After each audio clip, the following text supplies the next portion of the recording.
వైసీపీలోకి వలసలు కొనసాగుతున్నాయి. పాలకొల్లుకు చెందిన టీడీపీ సీనియర్ నేత మాజీ ఎమ్మెల్యే డాక్టర్ బాబ్జీ లోటస్ పాండ్లో జగన్ కలిశారు. జగన్ సమక్షంలో వైసీపీ తీర్థం పుచ్చుకున్నారు. ఇప్పుడు ఆయన మాట్లాడుతున్నారు. ఇప్పుడు అలా చూద్దాం.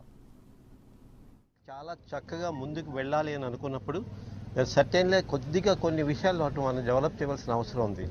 ఇప్పుడు ఈరోజు ప్రస్తుత పరిస్థితుల్లో మనకి ఎడ్యుకేషన్ కానీ లేక హెల్త్ ఈ విషయాలు రెండు చాలా ముఖ్యం అనుకుంటున్నాను. అలాగే స్మాల్ స్కేల్ ఇండస్ట్రీస్ కూడా తీసుకురావాల్సిన అవసరం ఉంది.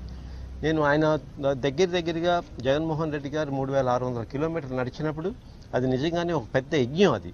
సో ఆ యజ్ఞంలో ఖచ్చితంగా చాలామంది చూశారు కాబట్టి, తెలుసుకున్నారు కాబట్టి, దగ్గర నుంచి చూశారు కాబట్టి రాష్ట్రం యొక్క అవసరాలు చాలా బాగా గమనించున్నారు.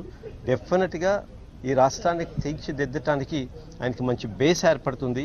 ఆ బేస్ నుంచి ఈ రాష్ట్రాన్ని తీసుకువెళ్ళాలని నేను చెప్పినట్టుగా ఎడ్యుకేషన్ హెల్త్కి ప్రాముఖ్యత తప్పకుండా ఆయన ఇస్తారని కోరుకుంటూ, అలాగే ప్రతి విలేజ్లోనూ ఖచ్చితంగా స్మాల్ స్కేల్ ఇండస్ట్రీస్ కానీ పెట్టినట్టయితే, ఇప్పుడు జపాన్ కానీ చైనా కానీ చూసుకుంటే స్మాల్ స్కేల్ ఇండస్ట్రీస్ తోటే చాలా బాగా పైకి వచ్చినాయి. అటువంటివన్నీ ఖచ్చితంగా ఆయన తప్పకుండా తీసుకొస్తారని నాకు చాలా నమ్మకం ఉంది. సో ఆ ఉద్దేశంతో నేను వారితో కలిసి పనిచేయడానికి వచ్చాను. వారిని భగవంతుడు ఆశీర్వదించాలని, ఈ రాష్ట్రానికి ఖచ్చితంగా మంచి నాయకుడు అవ్వాలని నేను కోరుకుంటూ, వారితోటి కలిసి పనిచేయటానికి నేను మా అనుచరులు అందరూ వచ్చాం. వారందరినీ కలిపి భగవంతుడు వారిని దీవించాలని కోరుకుంటున్నాను. పాలకొల్లు నుంచి మనం పోటీ చేస్తున్నామా సార్ అభ్యర్థిగా, లేకపోతే బయట నుంచి మద్దతు ఇస్తున్నాం?